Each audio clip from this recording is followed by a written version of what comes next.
बिस्मिल्लाहिर्रहमानिर्रहीम अस्सलामु अलैकुम रहमतुल्लाह। आसिफ अली ज़रदारी को इंतहाई अहम तरीन मिशन के साथ, बहुत बड़े मिशन के साथ चाइना भेजा गया, चीन भेजा गया।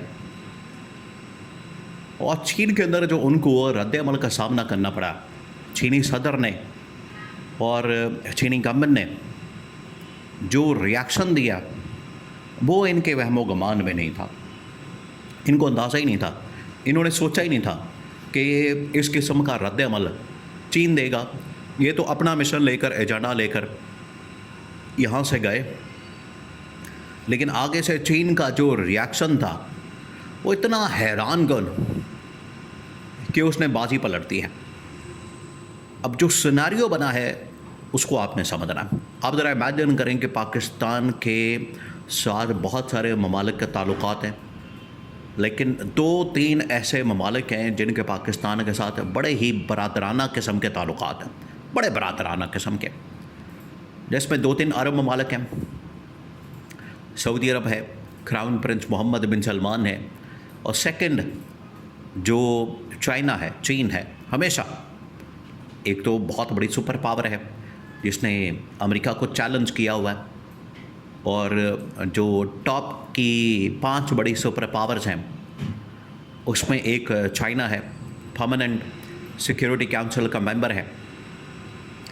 अब पाकिस्तान को ज़रूरत पड़ गई है चीन की मदद की, सपोर्ट की, तो इसी मिशन के तहत आसिफ अली ज़रदारी को भेजा गया कि आप जाएं चीन और चीन के सामने जाके अपने मामलात रखें। 2-3 चीज़ें अब आपने इसको समझना है, ये ज़रा गौर करना है इस बात के ऊपर, क्योंकि ये इंटरनेशनल सिचुएशन जो डेवलप हुई है पिछले 2-3 महीने से, उसके बाद, और जो पाकिस्तान की सूरत हाल बन गई है उसके बाद, ये दौरा टूर बड़ा क्रिटिकल था, बड़ा ही क्रिटिकल।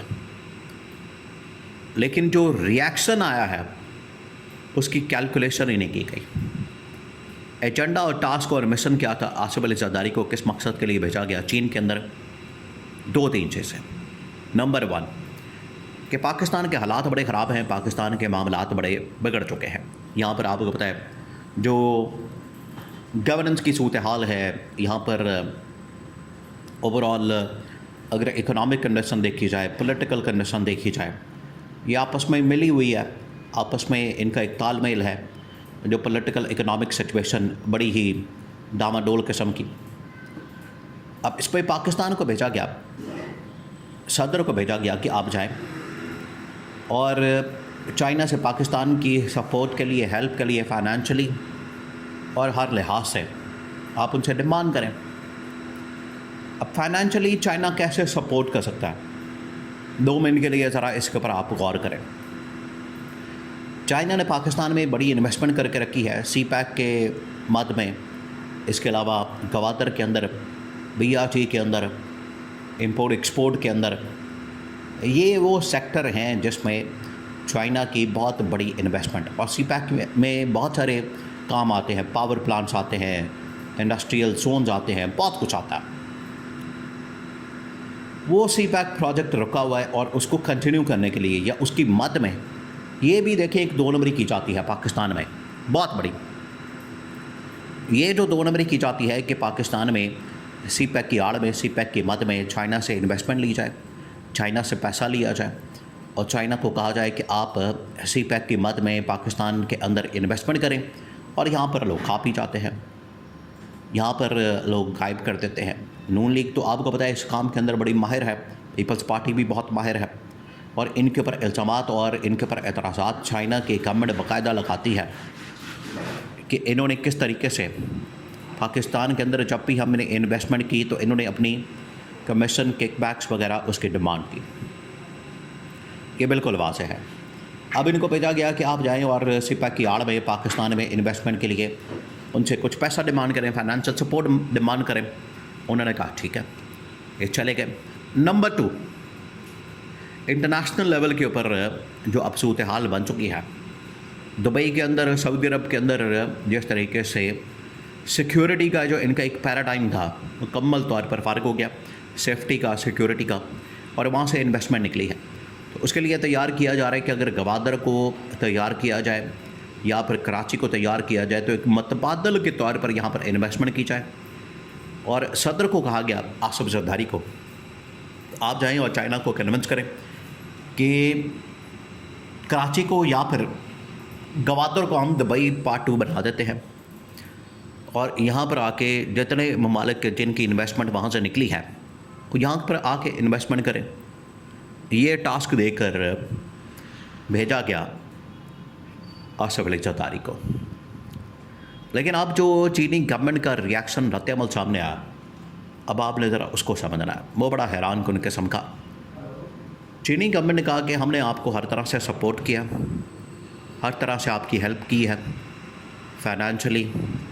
इसके अलावा इंटरनेशनल लेवल के ऊपर जब भी कोई मसला होता है, इंडिया के साथ जंग होती है, अफ़गानिस्तान के साथ, ईरान के साथ, हमेशा आपको सपोर्ट किया, हमेशा आपकी हिमायत की, आपके साथ खड़े हुए। लेकिन आपकी नालायकी, नाअहली, निकम्मापन और करप्शन की वजह से पाकिस्तान दिन ब दिन नीचे जा रहा है, ग्राफ नीचे जा रहा है। और नंबर 2, आप पाकिस्तान के अंदर पॉलिटिकल स्टेबिलिटी को मेक श्योर नहीं कर रहे पिछले 4 साल से। ये सबसे अहम फैक्टर है जिसकी वजह से पाकिस्तान में इन्वेस्टमेंट करना, पैसा लाना, तमाम चीज़ें करना बड़ा मुश्किल हो गया। तो सबसे पहले जाके उन्होंने अब आसिफ अली जरदारी को कहा है कि ये हमारे पास प्रपोज़ल, एजेंडा, ये हमारे पास आइडियाज़ ये मत लेकर आए, इनका कोई फ़ायदा नहीं, हमारा इससे कोई लेना देना नहीं। आप इस तरह के प्रपोज़ल अपनी आवाम के सामने रखें, लोगों के सामने रखें, उनको बताएं। लेकिन हमारे लिए सबसे बड़ा प्रॉब्लम, हमारे लिए जो 1 पॉइंट एजेंडा है वो ये कि सबसे पहले पाकिस्तान के अंदर स्टेबिलिटी का फैक्टर लेकर आएँ। स्टेबिलिटी का फैक्टर वो चीज़ है जिसकी वजह से ना सिर्फ इन्वेस्टमेंट इंटरनेशनल वो आ सकती है, आपके हालात बेहतर हो सकते हैं, गवर्नेंस का निज़ाम बेहतर हो सकता है, मुल्क के अंदर अदलिया के निज़ाम बेहतर हो सकता है। और इसका जो सारा का सारा दारोमदार है वो डिपेंड करता है इमरान खान के ऊपर। सबसे पॉपुलर, सबसे मकबूल लीडर, उन्होंने कहा कि आपकी जो गवर्नमेंट है वो सारी की सारी जाली मैंडेट के साथ, फॉर्म 47 के साथ बनी है। इसके पास तो मैंडेट ही नहीं, आवाम की सपोर्ट नहीं, पब्लिक सपोर्ट नहीं, ना आपके पास मॉरल सपोर्ट है, ना आपके पास आईनी कानूनी सपोर्ट है। आप किस मुंह से इंटरनेशनल पावर्स के साथ डील करने के लिए आ गए हैं? ये कैटेगोरिकली उन्होंने ये बात सामने रख दी है और पाकिस्तान को बता दिया है। और फ़ौरन कहा कि अभी चाहें आप अडयाला जेल के अंदर जाके इमरान खान को रिहा करें, इमरान खान को आज़ाद करें। ये है वो अहम तरीन मामला, क्रिटिकल मामला। इसको आप हल कर लें, ऑटोमेटिकली सिलसिला ठीक हो जाएगा, मामला हल हो जाएगा। लेकिन अगर यही लटक जाता है तो फिर हमारी सपोर्ट का कोई फ़ायदा नहीं होगा।